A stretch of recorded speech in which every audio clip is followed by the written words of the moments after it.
దివంగత కాకా స్ఫూర్తితో పేద ప్రజలకు మెరుగైన విద్య అందిస్తుందామని చెప్పారు ఆయన కుటుంబ సభ్యులు. పేదలు, బడుగు, బలహీన వర్గాల అభివృద్ధి కోసం అంబేద్కర్ విద్యా సంస్థలు కృషి చేస్తున్నామని తెలిపారు. కాలేజీ గ్రాడ్యుయేషన్ డేకు సీఎం రేవంత్ రెడ్డి రావడం సంతోషంగా ఉందన్నారు.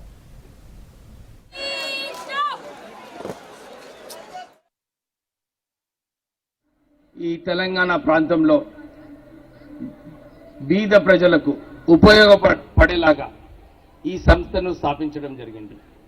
వారు ఇక్కడ ఈ బాగ్లింగంపల్లిలో ప్రొద్దున వాకింగ్ వచ్చినప్పుడు వారికి ఆలోచన వచ్చింది, అరే నేను కేవలం 10th క్లాస్ ఉర్దూలో పాస్ అయ్యాను, నాకు ఇంగ్లీష్ చదువుకోవాలని చాలా ఆలోచన ఉంది, నేను కూడా బీద ప్రజలకు ఒక మంచి ఇన్స్టిట్యూట్ పెట్టాలని చెప్పి doctor BR Ambedkar educational institutions పెట్టడం జరిగింది. నేను ఈరోజు మన అంబేద్కర్ కాలేజ్ ఇన్స్టిట్యూషన్స్ స్టూడెంట్స్ అందరికీ మెసేజ్ ఏం చెప్పదలుచుకున్నానంటే, వెంకటస్వామి గారు ఒక పెద్ద డ్రీమర్ అన్నమాట. వారు ఎప్పుడు కూడా ఏదో ఒకటి మంచిగా సాధించుకోవాలి, ఎంత కష్టాలు ఉన్నప్పటికీ కూడా మనం ఏదైతే ఆలోచన ఉందో దాంట్లో ఎప్పుడు కూడా తేడా లేకుండా ముందుకు వెళ్ళాలని చెప్పి ఆ ఆలోచనతో పనిచేస్తారు.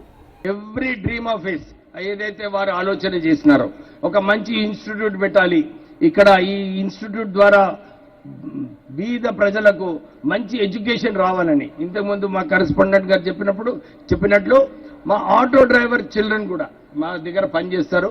వారు 2nd స్టేట్ ర్యాంకర్ వచ్చింది. My father certainly had his dream kept alive, and we internally felt so happy that the struggle for Telangana which he took in 1969, when he took the bullets on his head, when people never knew how long he is going to survive. At that time we were in school, we were children, and the privilege to see that my father came out of that kind of crisis itself is a great boon to Telangana to see here today. And I fully remember that in the Congress Working Committee meeting which was going on recently, I met Mr. Ajay Makan, who happens to know Vivek and me very well. There he mentioned very clearly that in 2007 and 8 Working Committee meeting, if Telangana was not discussed, he ensured that he came out of the meeting. And suddenly, then Mr. Digvijay Singh and Mr. Ahmed Patel was alive. They all rushed to him, requested him that we are going to announce Telangana. And on December 9th, on Madam Sonia Gandhi's birthday on 2009, Mr. Chidambaram took an announcement that we are going to give Telangana.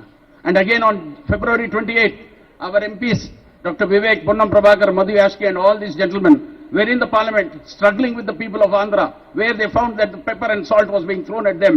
Under those crises, they made sure that Telangana was achieved. And subsequently, we had the privilege to go and pay respects to Honorable late President, Mr. Pranab Mukherjee uncle, where we sat down and spoke at length about the Telangana issue. So ultimately, when we got on June 2nd, 2014, we celebrated it. But at that time, my father was unfortunately fell down and he came out of the crisis. Baba Ambedkar Gari, Chala Priyamaina, he was his role model. Kaka Gari role model Ambedkar Garu. అందుకనే అదే పేరుతోని ఈ institution స్థాపించారు. ఆనాటి నుంచి ఈనాటి వరకు donation free campus. ఏ బీదవారైనా వచ్చి ఇక్కడ తలుపు తడితే డెఫినెట్ గా ఇక్కడ న్యాయం జరుగుతుందనే విశ్వాసం 50 ఏళ్ల నుంచి కలిగిస్తున్నారు, కలిగిస్తూనే ఉంటాము. ఇక ముందు జనరేషన్స్ కూడా అదే దారిలో ఆయన చూపించిన మార్గంలోనే నడుస్తామని గర్వంగా చెప్పుకుంటున్నాను. ఇక్కడ చదివిన చాలా మంది పాలిటీషియన్స్ అయ్యారు, డాక్టర్లు అయ్యారు, యాక్టర్లు అయ్యారు, ఐఏఎస్ ఆఫీసర్ అయ్యారు, ఐపీఎస్ ఆఫీసర్స్ అయ్యారు. ఇక్కడ మా దగ్గర వచ్చే స్టూడెంట్స్ అంతా బీపీఎల్ ఫ్యామిలీసే. అందరికీ 40% స్కాలర్షిప్ గవర్నమెంట్ నుంచి వస్తుంది. 60% వారి దగ్గర నుంచి పే చేయాల్సి వస్తుంది. కానీ అది కూడా పే చేయలేని బీద పరిస్థితి మా స్టూడెంట్స్ ది. అందువలన we have put an offer for all the students. 80% ఎవరైతే మార్క్స్ తెచ్చుకొని మాకు ఇస్తారో వారికి ఫ్రీగా ఎడ్యుకేషన్ మేనేజ్మెంట్ తరఫు నుంచి బహుమతిగా ఇస్తున్నాము. సో ఈ స్కీమ్ మాక్సిమం స్టూడెంట్స్ తీసుకుంటున్నారు, బెనిఫిట్ చేస్తున్నారు. 80% రీచ్ అవుదామనే తపనతోటి 90% దాకా కూడా వెళ్ళిపోతున్నారు. సో మా స్టూడెంట్స్ అన్నిట్లో ఎంట్రన్స్ ఎగ్జామ్స్ లో ఏమైనా తీసుకోండి ముందంజలోనే ఉన్నారని గర్వంగా చెప్తున్నాను.